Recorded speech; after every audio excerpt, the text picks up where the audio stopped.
Hello everyone, just going to talk to you today about A Christmas Carol and social reform in Victorian England. So a little bit of context and literature analysis today.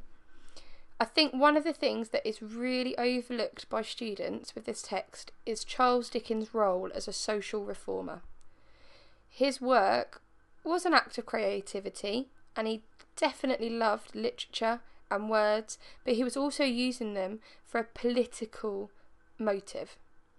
And Charles Dickens was a social reformist, and that means that he was part of a group of people who individually were investigating the conditions that people were living in Victorian society. They were recording them, challenging them, and using them to attempt to reform and reshape the conditions that particularly the poor people in Victorian society were living in. And he uses the characters and events in his novels to show these views and to get his contemporary audience, so his reader at the time, to think about the world that they're living in, things that are right within it, things that are wrong, and things that need to change. And we're going to look particularly at three statements made by Scrooge. When Scrooge has the charity workers come to him at the beginning of the text, he says, "Are there no prisons? Are there no workhouses?" And he talks about the surplus population. And that's what we're going to talk about today, because that is at the heart of A Christmas Carol. Let's start off with, are there no prisons? Well, yes, actually, there were. And they were awful places. Criminals were treated as if they weren't human. They were almost treated as if they were animals. Punishments were intensely harsh. Conditions were diabolical. And many ended up in them because they were stealing food to survive. So not everybody within the prison would have committed a crime that was potentially violent, or it might have been a murderous crime. Some people would have been there for stealing something like a loaf of bread to feed their family. And it wasn't just adults meeting that fate. Children made up a significant portion of those on trial, those in prison, and those sentenced to death. And that was something that Charles Dickens was particularly interested in, child poverty. And that came out in novels such as Oliver Twist. This one looks at similar themes because we've got Tiny Tim again, but really it's looking at those institutions like prisons and workhouses and the way that they're organised and the way that they operate, and thinking about how people end up in them and how they're treated once they get there. The second question is, are there no workhouses? And again, yes they were, and they were absolutely hideous places. Can you see a pattern emerging here? For those of us that aren't aware, workhouses were really large buildings that you would go to if you were so poor that you couldn't afford your rent, or you'd become homeless, or your situation had just become so awful that you had nowhere else to turn. It had to be that you had nowhere else to turn because they were so awful that the poor actually would have preferred to die often than end up in the workhouse. And it was seen as a fate worse than death. And that was because that when they were built to fill people with fear. They didn't want the poor to use workhouses, which is why people had to be so destitute to go to them. Poor houses were designed by people who believed that the poor were poor because they were lazy, or that they'd ended up destitute in actions, that basically it was their fault that they were poor, and that it shouldn't sort of come to the rich to have to look after them. So these workhouses were big, intimidating buildings that people only entered if they had to. And when they got there, they were separated from their family, they were given tiny rations of food, they were made to do hard, degrading physical labour to earn their money, such as breaking bigger rocks with smaller rocks, or untying individual strands from a big piece of rope with their bare fingers. And Scrooge's flippant comment about the workhouse highlights Dickens' opinion that the rich don't really understand what's happening in the workhouses. And actually that's quite a bold statement, because obviously the rich run the workhouses, they fund that. The politicians are the ones who have come up with that idea in the first place. So it's quite a bold statement for him to say that basically they don't understand the things that they're running, and that because they don't understand them, that's why they're so broken.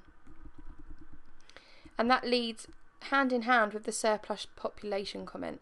So Scrooge says if they would rather die, they had best do it and decrease the surplus population. And what he's referring to is the population during the Industrial Revolution. During that time in Victorian England, new machinery was being introduced everywhere. Everything was starting to expand on a scale that I think we probably find it quite hard to imagine now. Cities were expanding at rapid rates, people were flocking into them, the empire was growing, traders were beginning to import things from around the world, factory owners were starting to produce more and ship more around the world at a quicker rate, and with all that in mind, thousands of people sort of flocked into the cities, particularly London, thinking they were going to find work and they were going to get a better life. But when they got there was ridiculously high levels of unemployment, there were low wages, really cramped conditions to live in, people were living in slums that meant they were literally living in their own filth, in rooms with other families, and that's if they were lucky to live somewhere that wasn't the street. And they had exceptionally hard daily lives. So once again, Scrooge's comment shows his ignorance about the state of the living conditions of the poor. And he's almost implying that they're kind of out of control, like a breed of people that are just growing that he doesn't really care about. And it's that lack of responsibility that Dickens is attacking. We're supposed to think he's foolish with these comments, because Dickens is using Scrooge to show that the rich aren't taking responsibility for that problem.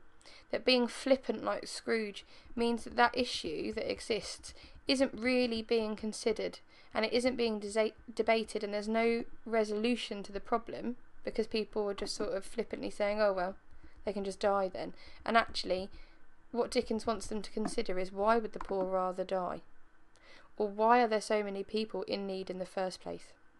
And that's the reason why Scrooge has to undergo such a dramatic change during the course of the novel. So think about him at the beginning, where he's really grumpy and he's mean to Bob, and all he thinks about is money, and he's particularly rude to the charity workers. After he meets the spirits and after he looks at all of those different situations, he starts to change the way that he thinks. And Dickens does that on purpose. It's there to highlight the misconceptions that the rich have of the poor and show them the error of their ways. So after learning his lessons, Scrooge returns to the charity workers at the end of the novel. He donates to their cause, and more importantly, he makes an apology for his own ignorance and says that he won't be that way again. Think of that as Dickens' way of attempting to show the rich that they themselves could be Scrooge. They could change, and that they should do that. They should go and apologise for their own ignorance, and they should start contributing in a way that's going to help the problem be resolved.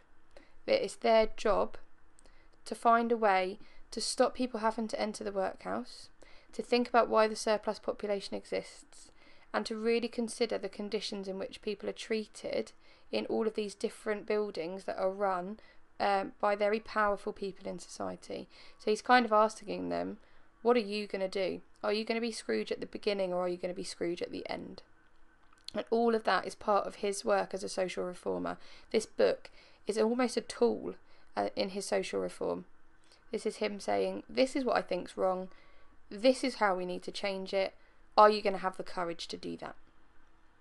I hope that's helped. If you want to watch any more videos, head on over to the YouTube channel. And remember, there are lots of resources available at www.mrseducates.co.uk.